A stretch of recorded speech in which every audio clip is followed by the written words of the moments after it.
Anapi. Je suis artiste contemporaine.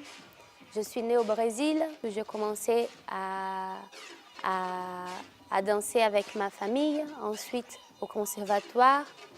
Après, je suis allée à Salvador, à Bahia, pour étudier la danse à l'université.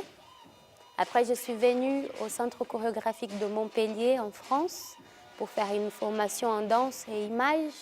Et depuis, je danse mes propres projets, comme c'est le cas du Tour du monde des danses urbaines à Indiville.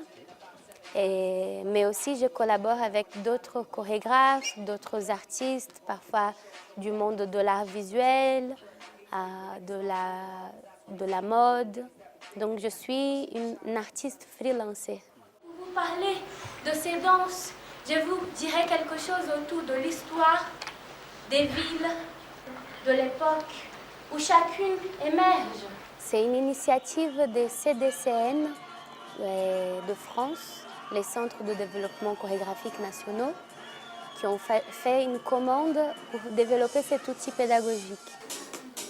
Quelqu'un a une autre idée? Hip-hop, pas encore. Hein? Pas encore. Dernière chance, par ici.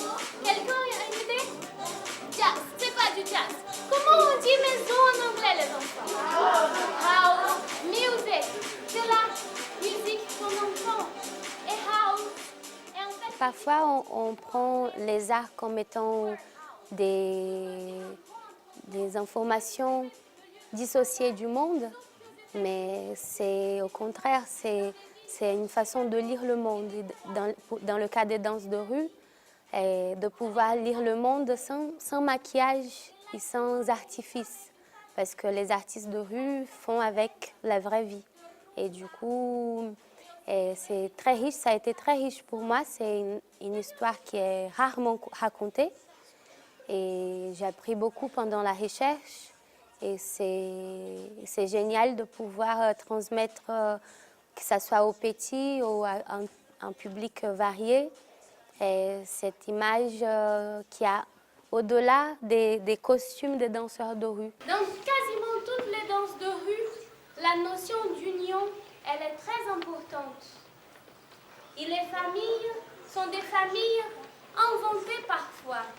Parce que quand on n'a pas une vraie famille qui nous accepte pour qui on est bien obligé de trouver d'autres formes de rencontres pour se donner de la force, s'encourager. Je pense que les gens sont beaucoup plus impliqués quand ils se sentent représentés. Donc, ce sont des musiques qu'ils entendent, c'est des informations culturelles ils sont les principaux consommateurs, mais aussi ceux aussi qui produisent. C'est des enfants qui font des vidéos pour YouTube et qui sont en train de se communiquer dans cette vitesse-là et qui connaissent tout ça. Et du coup, je pense qu'ils sont attentifs parce que ce sont des informations qui les touchent directement. C'est leur histoire. C'est leur histoire et aussi ça les amène ailleurs. C'est des curiosités qu'ils n'ont pas forcément accès encore. Dans le club, ça peut parfois sembler à une bagarre, mais on n'a pas du tout le droit de se toucher pour de vrai.